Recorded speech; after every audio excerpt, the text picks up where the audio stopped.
As I get older, I think of all the people I've lost along the way. Perhaps a job as a tour guide wasn't for me. Right, so hello again everybody and welcome back. Today we're going to be talking about IPVanish and something that is going to be really good for you, but in the long run I think it's going to be really bad for IPVanish. In fact, it could be pretty disastrous. And if I'm honest, I don't know why they've done it. Right, so that being said, don't forget to hit that subscribe button and let's crack on.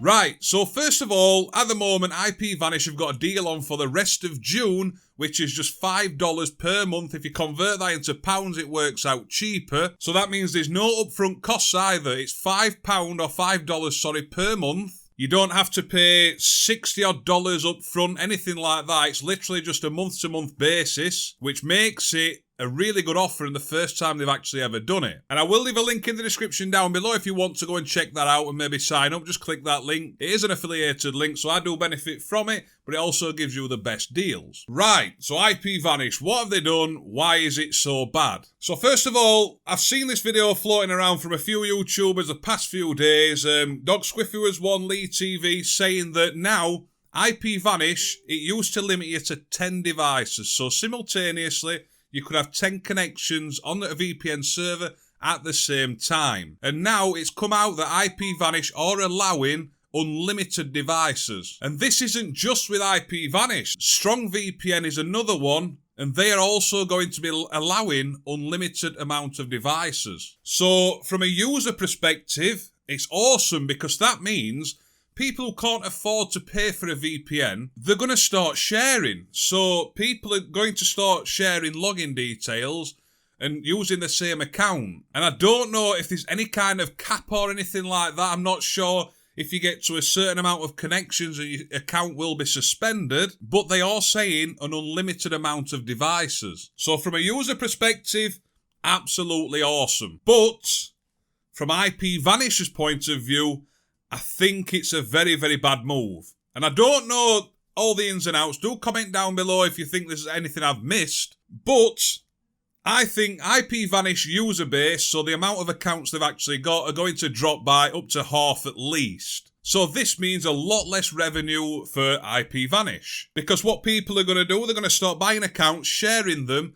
and a lot of people aren't going to feel the need to buy IPVanish because they're getting it off the mate Barry. So then comes along the amount of traffic that's going to be on these VPN servers. At the moment, obviously, they've got the amount of accounts and devices already using it, but once people start account sharing, then the traffic is just going to go nuts. But yet, their revenue is going to drop, so are they going to be able to keep the servers up to date to be able to handle the amount of traffic that will be going through them? Now, I personally don't recommend that you buy IPVanish and share your account or anything like that, because that's not going to help the problem in the long run. And I really do think they should have kept it at 10 devices. There was no need to say that they were allowing unlimited devices. 10 devices is more than enough per household. If you've got more than 10 devices connected to a VPN at the same time, then wow, you've got a lot of devices.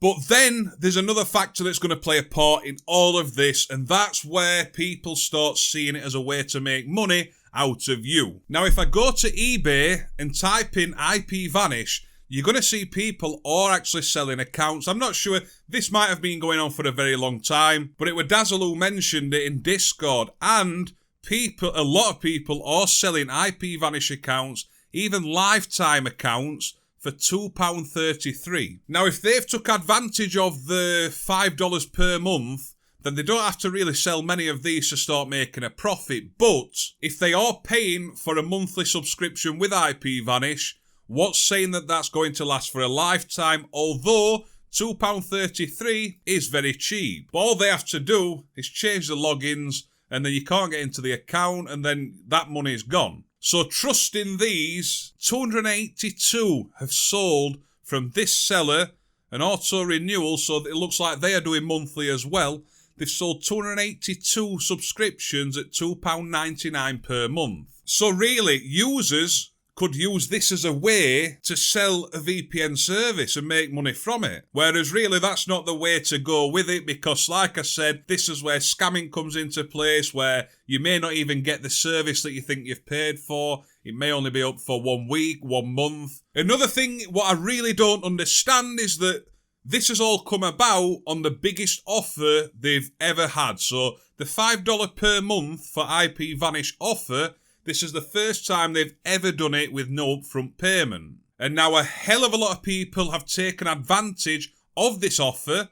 And if you have used my link in the description down below, you're an absolute legend and thank you very much for supporting the channel. But why would you then go on to leaking this news that you now have unlimited devices? Because the offer being, as they say, a one-off, why would you then start saying it's unlimited devices, meaning people really can take advantage of IPVanish? Now, I know a lot of VPN companies you're going to see all the time, they're constantly competing with each other, getting cheaper prices, and making it so you go with that VPN company. But this, in terms of traffic, in terms of revenue for them, in terms of how the VPN will perform a few months down the line when the traffic goes through the roof, we're going to have to see. I'm expecting speeds to drop quite a lot. Hopefully, fingers crossed, this isn't going to happen. I did try asking them about it, but I didn't really get a knowledgeable reply, but I will keep asking them about it. I just hope that they're not trying to build up as much traffic as possible to try and get the highest selling price so they can sell the VPN to a different company. Or this could even be something to do with transparency, where VPN companies have to be transparent, especially when they say they keep 0 logs. So when it's a 0 log policy, you do see a lot of things saying that a VPN company has to be transparent and let you know everything that they do. And what IPVanish say is by limiting you to the amount of devices that are used on that VPN, that account, that means they have to keep some sort of log for that device which you are logging in or using the server on. But I think logging a device or a MAC address or something like that is totally different to logging data, but it's something I don't really know that much about. I just know I use a VPN for streaming and that's it. But comment down below your thoughts and opinions on this. Hopefully, it's all going to work out good and IPVanish are going to keep going strong, having fast servers and going to keep carrying on as they've always been. But this really is questionable, is what's going to happen in the future. Right, so I'm just adding to the previous recording I did, because I've since spoke to IPVanish about this, and now I'm starting to think, is it a disaster or is it a genius move from IPVanish? Now, when it comes to traffic, what they're saying is the average user only uses 1 to 2 connections at any one time. So what they're saying is users have had the opportunity to use 10 simultaneous connections. They haven't, they only really use 1 or 2. So by changing it from 10 to unlimited, it's not really going to make any difference. Now, what we're saying about VPN companies competing to get sales, it may actually be a genius move, because now when you're checking out the service, rather than seeing a cap on the amount of connections you can have, it's now unlimited, which just makes that service look more appealing. Now, I did say to them, what if the traffic does spike? Will it affect the servers? And will it make IPVanish dog shit? And what they said, we go back to the average user using 1 or 2 connections. They already have stuff in place for if this does happen, but they don't really expect to see any difference. And it is nice to hear that IPVanish is still going to run as it has done all along. And this is good to hear, because I've used IPVanish ever since I started streaming. I've always recommended it. And to see it turn dog shit would be a disappointment. So it did put my mind at ease knowing that changing from 10 to unlimited isn't really going to make much of a difference. But those disasters could still happen. Just fingers crossed that they don't. And one more thing I do want to say is I am not trying to say IPVanish should be avoided. I'm not saying if you've purchased IPVanish, you shouldn't have. It really is still a good service and still working exactly the same as it was 2 or 3 months ago. And once I get more knowledge about what's happening and how they're going to tackle different problems that may arise in the future, I'll do another video on that to update you. And I will leave a link in the description down below to another VPN company that's also doing a $5 per month offer with no upfront payment, which servers are as fast as IPVanish and sometimes even faster. Right, so that being said, I'm sweating my tits off, Jesus Christ. That being said, I hope you enjoyed the rest of your day. Don't forget to hit that subscribe button down below. And I'll see you soon. Ta-da!